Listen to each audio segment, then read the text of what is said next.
So hello everyone, welcome to the forensic audit interview case study discussion. In this section, I'm going to be discussing one of the most and the favorite question which is asked in every second forensic audit interview. Let's see, can you answer this question or not? Right? The question is in front of your screen. I'm going to be reading this loud. And if you want to try it, pause the video out and then think what can be the right answer for the same. This is a favorite interview question which is going to be asked in every second interview which is there. Let's see and let's read the question out. Assume you are a CFO.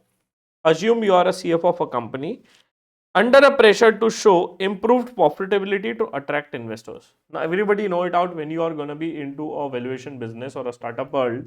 You have to increase your EBITDA because many times you're going to be getting a multiple for a EBITDA. So, being a CFO, you will always be pressurized on bottom line which is there, and also you'll be focusing on the top line which is there.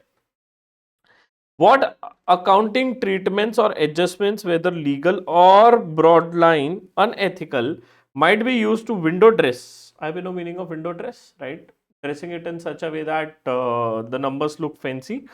Window dress the financial statements. Discuss this is a case study from the forensic investigation point of view. Now, many a times when you're going to be going for an interview, they'll be asking you series and set of questions related to the P&L and balance sheet which is there. What they will expect you? They will expect you that Shivam, tell me what can be the probable causes of increasing the sales, or how we can inflate the sales, how we can manipulate the sales. This is one type of question. This is one of the favorite question where they are simply asking that we have to increase our profitability. That means our bottom line. Now think from the perspective what all things you can do to improvise the profitability which is there. Okay, things from the perspective that how you can improvise the profitability. Now let me tell you out how you can do that. Number one, very basic thing. You can change and adjust the revenue number. Right, sir? But how we can adjust the revenue number? Very simple. You can change the way accounting entries or the booking of a revenue is done. Say for example, earlier the revenue was booked based on the delivered basis. Now I'll say that the revenue is going to be booked as and when the order is received. That means I'll try to book an early revenue. Right, I'll try to book an early revenue. That is number one. Now, being a forensic auditor, I'll give you both the perspective. Being a forensic auditor, what you have to do, you have to check the cutoff issue which is there, whether the company is following a proper cutoff or not. Because cutoff may something, if they are going to be defaulting in cutoff, may thoda jol japata karenge, so that my revenue is going to be inflated. That is what people do. Number two thing, right? Revenue may one great thing which a lot of companies do. I don't know how many of you are able to understand this or not. What they do is they are gonna be increasing the credit period. So say for example, earlier I used to say it out, bro, I have sold your goods. You are supposed to make me a payment in 10 days. Now what is going to be happening? They are saying that, bro, you don't need to make a payment in 10 days. You make the payment in 40 days, but purchase the product which is there. What is going to be impacting because of this? The cash flow is going to be impacted. Please understand. Cash flow पे impact होगा. P&L same ही रहेगा. P&L is going to be getting better, but the cash flow will become worse. So this is a smarter way which a lot of people say it out and work into this. You also have to check whether your data days are as per the industry standard. That is one. And second, you also have to check that whether there is a disbalance in the data days which is there. That is what you as a forensic auditor have to do. So mostly people will manipulate in the revenue side using these two things. Then they are going to be manipulating into an expenses section. Very important. Now, how do you manipulate into an expenses? We will try to defer as many expenses as possible to the next accounting period. That is one. Second, very smarter move. Any expenditure or revenue expenditure which is incurred, they are going to be trying to make it as a capex. Say for example, I have incurred repairs and maintenance. I'll put it out in the capex. I'll try to make as many capex as possible which is there. And parallelly, I'll try to defer the things out which is there. So say for example, I have to book a provision accounting entry or any accounting entry. I have to put it out. I'll say, no provision. We have to book it out as and when it is incurred. So that is what people tend to do. So you have to be very smart out enough when you're going to be doing this out. So when you are as an auditor, you have to see it out whether the deferment of a revenue is done, deferment of expenses is done, and you have to also see how the capex and the things are done around. Okay, that is there. Number two. Number three, right? When you're going to be the provision is something which is something you have to keep a very good eye on, because provision is an area where a lot of people are going to be playing a mischief, and what companies can also do is they will say it out, bro, whatever the provision we have booked it out, we want to reverse it.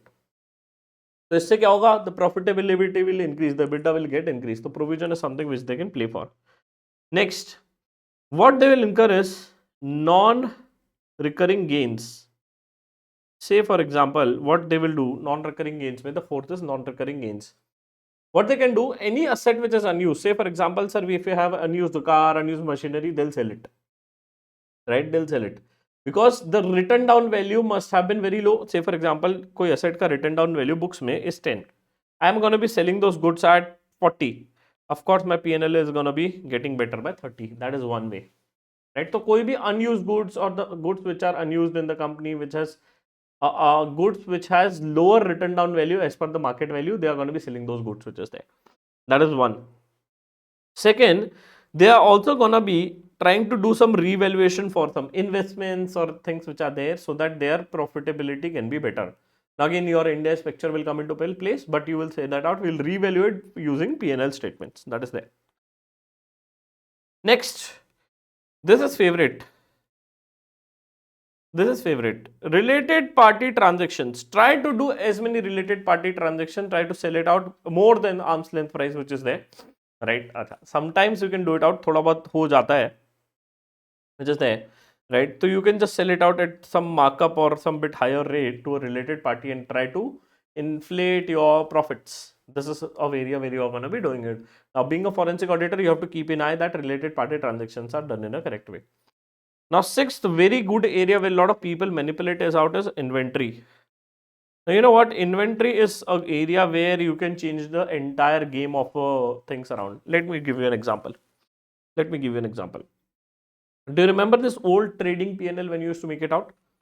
Opening stock, purchases, sales, closing stock, and you get gross profit. याद आ रहा है कुछ ऐसा कुछ बनाते थे बचपन का प्यार नहीं बेटा बचपन का table, right? You must be able to recall this out. You used to do it in the childhood days. Let's say the opening is 10, purchases is 20, sales is 30, closing is 20. How much is my GP? 3 plus 2, 5, 2 and the GP is 20, right? Yes, perfect. Now what I did, I tried to manipulate my closing stock or I tried to change the method of valuation of a closing stock. That means I have to inflate my value of a closing stock using the method which I am using in. Say for example, I am using FIFO method. Now I'll shift from FIFO to weighted average. Now what I've done, I've changed the valuation of this closing stock which is there. As and when I change the method of valuation of my closing stock, my profitability will increase. So say for example, as per FIFO method, the valuation of a closing stock was 20. But as per the weighted average method, the valuation of a closing stock becomes 25. My gross profit becomes 25. Of course, my profitability is increased. So this is what most of the companies do. So you have to also check there is a consistency in the policies and the procedures or the valuation which is done for a closing stock that is constant enough. Right? It is a very good area where you have to see it out. So what I've done, I've just given you some hints which you can use it out when you're going to be valuation or when you're going to be checking this things from the perspective of profitability. Now, being a forensic auditor, what I want you to do is, please understand, being a forensic auditor, I want you to open your third eye and think from the wider perspective, what are possible reasons can be there. One great thing to do that out, always take a P&L and a balance sheet, go through it. Things on what all area the fraud can happen. When you are sitting in an interview, the same question comes to you. Imagine the P&L and a balance sheet. Go line by line. Okay. Can I inflate my revenue? Yes, I can do that. How do you do that? Can I change my other income? Yes. Can I change my cost of goods sold, which I've told you? Can I change my provision? Yes, you can do it. Can I change my other items which are there, like employee cost and all the cost which is there? Yes, you can do that. So that is what I've done. तो मैंने क्या किया P&L और balance sheet लिया. अब इस case में P&L वाला केस था तो पूरा शुरू से P&L को इमेजिन किया. चलो हाँ भाई, revenue done, other income done, COGS done, provision done और कोई एक्सपेंसेस बचे वो डन. तो इस तरीके से I have envision the P&L and my answer is ready. So this is how you're going to be answering the case studies when it comes to forensics. I would request you to please watch the entire masterclass because that is going to be helping you to clear your any interviews which is there, and do read the notes of a forensic audit जो बनाई गई है.